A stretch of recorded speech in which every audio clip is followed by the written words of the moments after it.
संकट के इस दौर में भी कुछ निजी स्कूल अपनी कारोबारी सोच से बाहर नहीं निकल पा रहे हैं। शिक्षा को व्यवसाय समझने वाले या स्कूल लगातार अभिभावकों पर बच्चों की फीस जमा करने का दबाव बना रहे हैं। इस समय पूरा देश कोरोना महामारी से जूझ रहा है। पिछले करीब 45 दिनों से पूरे देश में लॉकडाउन जारी है, जिसमें बाजार, कारोबार, कारखाने, फैक्ट्रियां सब बंद पड़े हैं।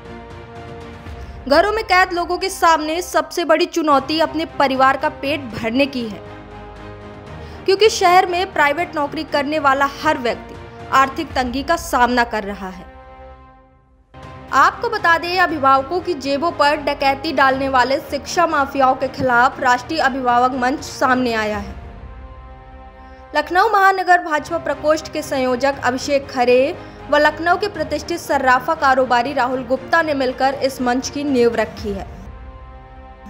मंच संयोजक व मंच के अभिभावक अपनी टीम के साथ लगातार अभिभावकों के दर्द को अपने मंच के माध्यम से आवाज दे रहे हैं। देखिए हमारे इस खास रिपोर्ट में। साथियों नमस्कार। अब हम कोरोना आपदा के उस फेज पे आ गए हैं जहां पर लॉकडाउन धीमे धीमे समाप्त हो जाएगा। हम सबको पुनः अपने पुरानी दिनचर्या में शामिल होना पड़ेगा, सारे व्यापार को शुरू करना पड़ेगा, लोगों से मिलना भी पड़ेगा। तो अब आवश्यकता होगी कि हम कैसे अपने आप को एक संयमित रूप से अपने कार्य भी करते रहें और इस आपदा से, इस बीमारी से, अब संक्रमण होने से अपने आप स्वयं को बचाते भी रहें, स्वयं को भी, अपने परिवार को भी। तो लगातार भारत सरकार द्वारा जो गाइडलाइंस दी जा रही हैं उसका अगर हम लोग पालन करेंगे तो निश्चित तौर पर हम सब इस आपदा को लड़कर जो है इससे निजात भी पाएंगे। साथियों, व्यापार का विषय ये है कि व्यापार को सही से पुनः पटरी में आने में मुझे लगता है कि भी एक लंबा समय लगेगा। अभी धीरे धीरे हम लोगों को इस आपदा के बाद अपने व्यापार को दोबारा पटरी पर लाने के लिए एक लंबा संघर्ष करना पड़ेगा। ऐसे में हम लोगों को अपने खर्चे भी सीमित रखने पड़ेंगे, हम लोगों को फिजूल खर्ची से बचना पड़ेगा, क्योंकि आमदनी का जो स्रोत पहले हमारे पास था वो निश्चित तौर पर नहीं रहेगा। उस समय मध्यम वर्गीय परिवारों के ऊपर सबसे बड़ा एक बोझ जो आ गया है वो अपने स्कूल में बच्चों की फीस का है, जो कि बहुत अनियंत्रित है और अंधाधुंध फीस जो ली जाती थी। आज तक हम उसको इसलिए भी देते रहते थे कि हम उसको बहुत समस्या नहीं थी और उसको दे पा रहे थे, लेकिन अब ये निकट भविष्य में ऐसा संभव मुझे नहीं लगता है कि बहुत सरल होगा एक मध्यम वर्गीय अभिभावकों के लिए, क्योंकि हमारी कमाई, हमारे आमदनी वैसी नहीं रहेगी और एक बड़ा बोझ हम लोगों के ऊपर पड़ने वाला है। तो निश्चित तौर पर ये प्राइवेट स्कूलों को मैं केंद्र सरकार से और राज्य सरकार से भी मांग करता हूँ कि इनके ऊपर एक नियामक बनाकर एक गाइडलाइन करें कि अधिकतम सीमा एक तय हो प्राइवेट स्कूलों की और शिक्षा का व्यवसायीकरण पूर्णतया बंद हो। साथियों, शिक्षा दान को महादान कहा जाता है। हमारे यहाँ जो परंपरा रही है भारतवर्ष की, उसके अंदर शिक्षा के दान को माँ सरस्वती का वरदान माना गया है और ये माना गया है कि शिक्षा का दान सबसे महत्वपूर्ण दान है और किसी भी देश के लिए, किसी भी राष्ट्र के लिए उसके उत्थान में शिक्षित होना लोगों के लिए अहम जरूरी है। और ये हमारी बहुत ही इसकी प्रगाढ़ परंपरा भी रही है। और भारतवर्ष का अगर प्राचीन इतिहास में आप जाएंगे तो शिक्षा बहुत उच्च कोटि की थी, कालांतर में उसका स्तर गिरता गया और आज ये स्थिति है कि शिक्षा पूर्ण रूप से व्यवसायीकरण हो चुका है। शिक्षा का चंद शिक्षा माफियाओं ने पूरे देश के अंदर शिक्षा तंत्र को जकड़ रखा है और आज एक मध्यम वर्गीय अभिभावक, उसके पास सिर्फ एक सपना है आंखों में कि किसी तरह अपने बच्चे को अच्छी शिक्षा देकर उसका भविष्य उज्जवल कर सके। और इसी होड़ में हम सबकी मजबूरी भी कि हमारे पास बेहतर शिक्षा के बहुत विकल्प नहीं है। हम सब ने प्राइवेट स्कूलों में अपने बच्चों का एडमिशन करा रखा है और अब उनका एक बड़ा बोझ, बड़ी फीस एक जो है, हमारे आमदनी का लगभग मैं कहूँगा 40% जो है खर्चा जो है हमारे सिर्फ शिक्षा के ऊपर जा रहा है। उसके बाद अन्य खर्चे हैं। अब इस कोरोना आपदा के बाद हमारी आमदनी भी मुझे लगता है 50% तक कम हो जाएगी। उस स्थिति में इतनी फीस दे पाना क्या सबके लिए संभव होगा? यह चिंतन करने का विषय है और मुझे लगता है कि केंद्र सरकार और राज्य सरकारों को हस्तक्षेप करके इसके ऊपर एक निश्चित तौर पर एक कड़े कदम उठाने चाहिए, कड़ी नियमावली बनानी चाहिए, एक नियामक बनाना चाहिए कि जो भी प्राइवेट स्कूल फीस ले रहे हैं क्या वो सार्थक है और वो क्या न्यायोचित है। तो हम लोगों को एक, लेकिन ये जन आंदोलन बनाना पड़ेगा। हमें आपको सारे अभिभावकों को एक प्लेटफॉर्म पे खड़ा होना पड़ेगा और मांग करनी पड़ेगी, वरना ये जो शिक्षा तंत्र है शिक्षा माफियाओं का, इन्होंने हर जगह अपने जो चांदी के और सोने के जो है झाड़ू से हर जगह अपना बिल्कुल वर्चस्व कायम कर रखा है, चाहे वो शिक्षा जगत के अधिकारी हों, चाहे मीडिया हो, चाहे पब्लिशर्स हों, सिलेबस, यूनिफॉर्म, हर जगह। इवन आप ये देखोगे कि सिलेबस और यूनिफॉर्म तक में मोनोपोली है कि आपको स्कूल की बताई हुई जगह से लेना है।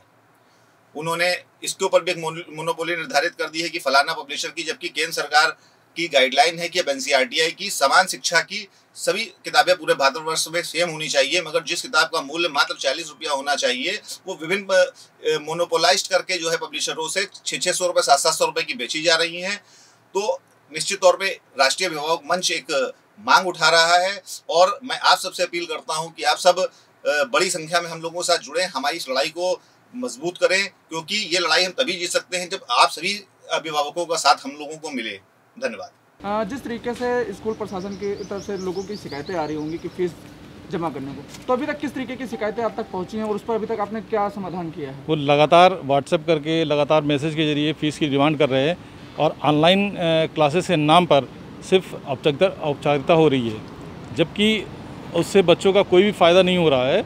और लगातार फ़ीस के लिए वो किसी न किसी वेश में, कभी सर्वे के नाम पे, कभी क्लासेस के नाम पे वो लगातार फ़ीस की डिमांड करते रहते हैं।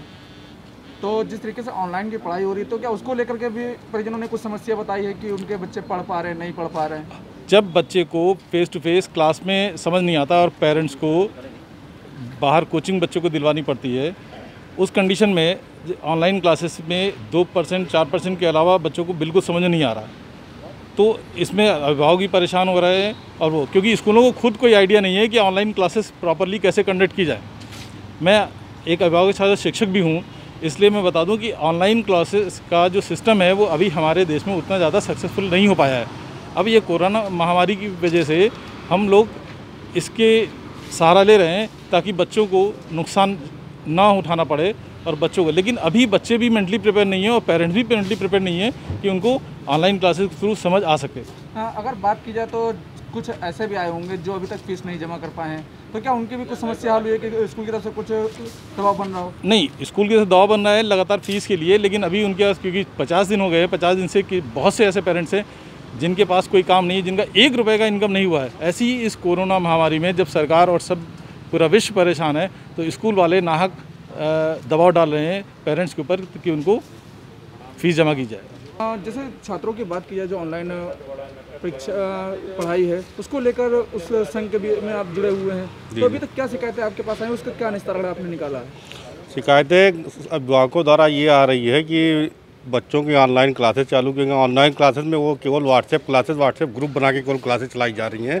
उसमें बच्चों को केवल होमवर्क या जो क्लास वर्क दे दिया जाता है लिख के एक पेपर पे, ये आप कार्य कीजिए। उसके बाद उसको कहा जाता है इसको वर्क करके इसको आप हमारे व्हाट्सएप ग्रुप में डालिए, और उसको उसी पे ऑनलाइन क्लासेस चलती ही थी व्हाट्सएप वाली, उसी पे वो पेपर भी ले रहे, जो बच्चों के समझ में नहीं आ रहा है। बच्चों को ये कहा जाता है कि आप क्लासेस करिए, उसके बाद उसमें आपका पेपर हो रहा है, वो समझ में नहीं आ रहा कि क्लास करेंगे पेपर देंगे उस पर। इस समस्या को लेकर क्या अभी तक आपने किसी टीचर से या प्रिंसिपल से बात करना चाहो?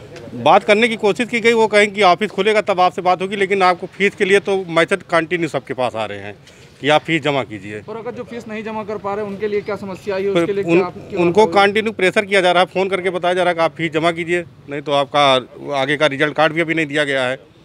केवल ये आया है मैसेज कि आपको प्रमोट कर दिया गया केवल कुछ स्कूलों में।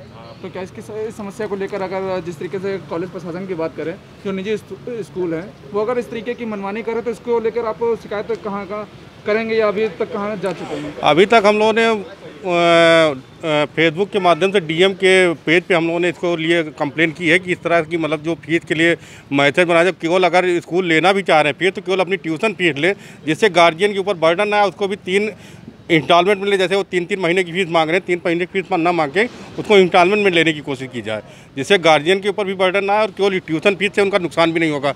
अगर बात की जो इंस्टॉलमेंट की, तो कॉलेज ये भी कहता है कि हम इंस्टॉलमेंट में ले रहे हैं, और अगर जिनके पास नहीं वो आगे भी दे सकते हैं।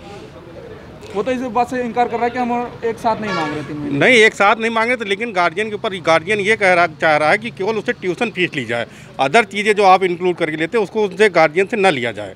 इस चीज़ को हम लोग प्रशासन में भी और जो शिक्षा मंत्री उनको भी इसको हम लोग प्रार्थना पत्र दे रहे हैं ऑनलाइन। अच्छा, जो आपने डीएम के पेज पे शिकायत की, क्या उधर से कोई निस्तारण आया? अभी निस्तारण ये आया था डीएम की तरफ से, ये केवल लिख के दिया गया था कि एक चिट्ठी आई थी कि स्कूलों को कहा गया था कि किसी गार्जियन के ऊपर प्रेशर न बनाया जाए कि आप इकट्ठा फीस दीजिए।